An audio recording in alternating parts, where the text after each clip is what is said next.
श्रीपादराजम शरणम प्रपद्ये. अध्याय 33. रमणी आणि नरसिंह रायडू यांचा विवाह श्रीपादांनी स्वतःच करविला. आम्ही दोघांनी श्रीपाद प्रभूंची आज्ञा घेतली. ते म्हणाले, बाबांनो, तुम्ही इथून निघून श्री पीठिकापुरास जावं. माझे मंगल आशीर्वाद तुमच्या पाठीशी आहेत. श्री महागुरूंची आज्ञा शिरसावंद्य मानून आम्ही दोघं कृष्णा नदी पार करून पलीकडील तीरावर पोचलो. तिथे एका दगडावर श्रीपादांची पादमुद्रा पाहिली. नित्य श्रीपाद प्रभू त्याच दगडावर उभं राहून सूर्यनमस्कार घालीत असत. श्रीचरणांची चरणकमल पाहून आम्हास आश्चर्य वाटलं आणि अत्यानंद झाला. आम्ही पंचदेव पहाड या ग्रामास पोचलो. तिथं अल्पोपहार करून पुढच्या प्रवासास प्रारंभ केला. एका ज्वारीच्या शेतातील पायवाटेनं चालत असताना त्या शेताच्या मालकानं आमचं स्वागत केलं. खाण्यास मधुर फळं आणि गोड ताक दिलं. त्याचं नाव नरसिंह रायडू असं होतं. त्यांनी स्वतःचं घर शेतामध्ये बांधलं होतं आणि तो तिथंच राहत असे. एक दिवस त्यांच्या घरी विश्रांती घेऊन त्यांचं आदरातिथ्य स्वीकारावं अशी इच्छा त्यानं व्यक्त केली. आम्ही त्याच्या विनंतीस मान देऊन एक दिवस तिथं राहिलो. त्यानं श्रीचरणांचं लीलावैभव सांगण्यास सुरुवात केली. बाबांनो, माझं नाव नरसिंह रायडू आहे. मी लहानपणी अत्यंत दुर्बल आणि भित्रा होतो. माझे माता पिता मी लहान असतानाच दिवंगत झाले. मी माझ्या मामांच्या छत्रछायेत वाढलो. माझी मामी फारच तापट स्वभावाची होती. घरात भरपूर काम करावं लागे, शिवाय शेतातली कामं पण करावी लागत. माझ्या मामांची एक मुलगी होती. तिचं नाव रमणी असं होतं. तिचं सौंदर्य पूर्ण गावातील आमच्या कुलस्थांच्या सगळ्या मुलींपेक्षा अपूर्व होतं. ती सद्गुण संपन्न असून तिच्या देवभक्ती होती. श्रीकृष्णाला ती आपले आराध्य दैवत मानत असे. माझी मामी मला शिळं अन्न खायला देत असे. हे तिला सहन होत नसे. माझा आहार फार स्वल्प होता. माझ्याबद्दल घरात आदर असा कोणाचाच नव्हता. कामाचा मात्र पहाडच असे.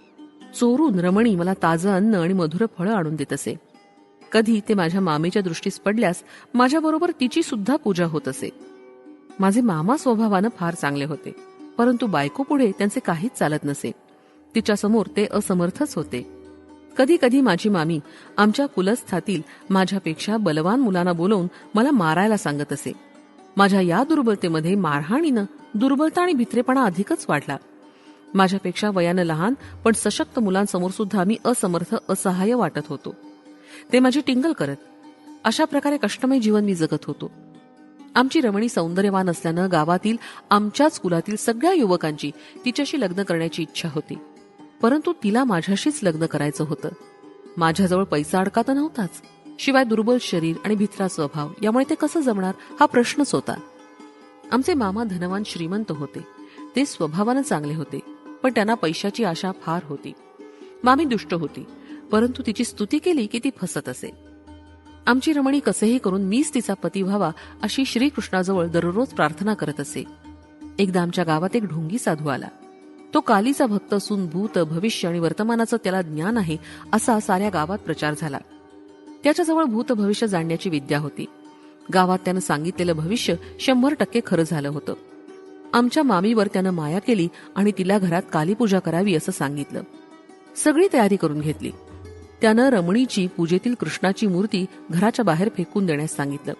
त्या गोष्टीला मामीनं होकार दिला. रमणी तळमळू लागली, विलाप करू लागली, परंतु सगळं काही व्यर्थ झालं. त्या ढोंगी साधूनं पूजेस सुरुवात केली. अनेक कोंबड्यांचा बळी दिला. त्या कोंबड्यांच्या रक्तानं सारं देवघर बघवेनासं झालं. घरात माणसाची कवटी आणि स्मशान साधना सामग्री सुद्धा ठेवण्यात आली होती. ती पूजा परिपूर्ण झाल्यावर या घरात एके दिवशी विशेष अपार धनलाभ होईल. त्या संपत्तीनं या कुटुंबात ऐश्वर्य संपन्नता नांदेल असं सांगून त्या ढोंगी साधूनं सर्वांना विश्वासात घेतलं. त्या साधूस वशीकरण विद्या अवगत होती. त्या विद्येच्या सहाय्यानं आमच्या रमणीचं शील हरण करण्याचं त्यांनी योजलं. त्यासाठी तो चित्रविचित्र पद्धतीच्या पूजा घरात करत असे. त्यामुळे रमणीची प्रकृती क्षीण होत गेली. तिच्या वागणुकीत पण फरक पडला. अर्ध्या रात्रीच्या वेळी ती रक्तपान करू लागली. कोंबडे बकऱ्या मारून तिला ते रक्त देण्यात येत होतं. तिच्या अंगात कालिका मातेचा प्रवेश झाला आहे, त्यामुळेच ती रक्त पिते. रक्ताशिवाय माता शांत होत नाही आणि अपार संपत्ती पण मिळणार नाही. तिच्या अंगातील कालिका माता निघाल्यास ही कन्या पूर्ववत होईल असं त्या साधूनं सांगितलं. घरात बिभत्सपणाला ऊत आला होता. अचानक घरातील स्वयंपाक केलेलं भांड विहिरीत पडत होतं. अर्ध्या रात्री घरात माणसांचे सापळे दिसतात, तसंच चित्रविचित्र आकार दिसत आणि अक्राळ विक्राळ आवाज ऐकू येत. आमचं घर स्मशानभूमीसारखंच दिसत होतं. त्या साधूला घरातून पिटाळण्याचं धैर्य आमच्या मामांमध्ये नव्हतं. हे कष्ट थोडे दिवस सहन केल्यास अपार संपत्ती मिळेल या आशेनं मामी दिवस काढत होती. एकंदरीत गोंधळून जाण्यासारखी आणि चिंताजनक परिस्थिती होती. अचानक एके दिवशी रात्रीच्या वेळी तो साधू रमणीजवळ गेला. तिचं वशीकरण झालेलंच होतं. ती सांगितल्यासारखं ऐकेल आणि आपली इच्छा पूर्ण करेल या विचारानं तो साधू तिच्याकडे गेला आणि तिच्या अगदी समीप गेला. रमणी जोरात ओरडली आणि जवळ असलेल्या एका वजनदार वस्तूनं तिने त्या ढोंगी साधूच्या डोक्यावर प्रहार केला. ती असं वर्तन करेल असं तिला सुद्धा वाटलं नव्हतं. वशीकरण केल्यावर सुद्धा व्यक्ती अशा प्रकारे प्रवर्तन कसं करते याचा साधूला उलगडा झाला नाही. श्रीपादांचं आर्तत्राण परायण तत्व. दुसऱ्या दिवशी सकाळी एक गरीब ब्राह्मण याचक आमच्या दारासमोर भिक्षेस आला. आमच्या घरी भूतप्रेतांचं जास्त वास्तव्य आहे. हवं असेल तर आपण त्यांना भिक्षारूपानं घ्या असं रमणी त्या ब्राह्मणाला म्हणाली. त्याला त्यानं नकार दिला. त्या ब्राह्मणाचं मुखारविंद अत्यंत शांत आणि उज्ज्वल होतं. आमचे मामा बाहेर आले आणि म्हणाले, आमच्या घरची परिस्थिती अत्यंत चिंताजनक आहे. त्या परिस्थितीच्या कारक दृष्टशक्तीचा आपण दान म्हणून स्वीकार करावा. तेवढ्यात मामी पण बाहेर आली आणि म्हणाली, आमच्या घरात तुम्हाला देण्यास काही नाही. आमच्या घरचं दारिद्र्य आपण भिक्षा म्हणून स्वीकारावं. त्यावेळेस मी पण तिथे होतो.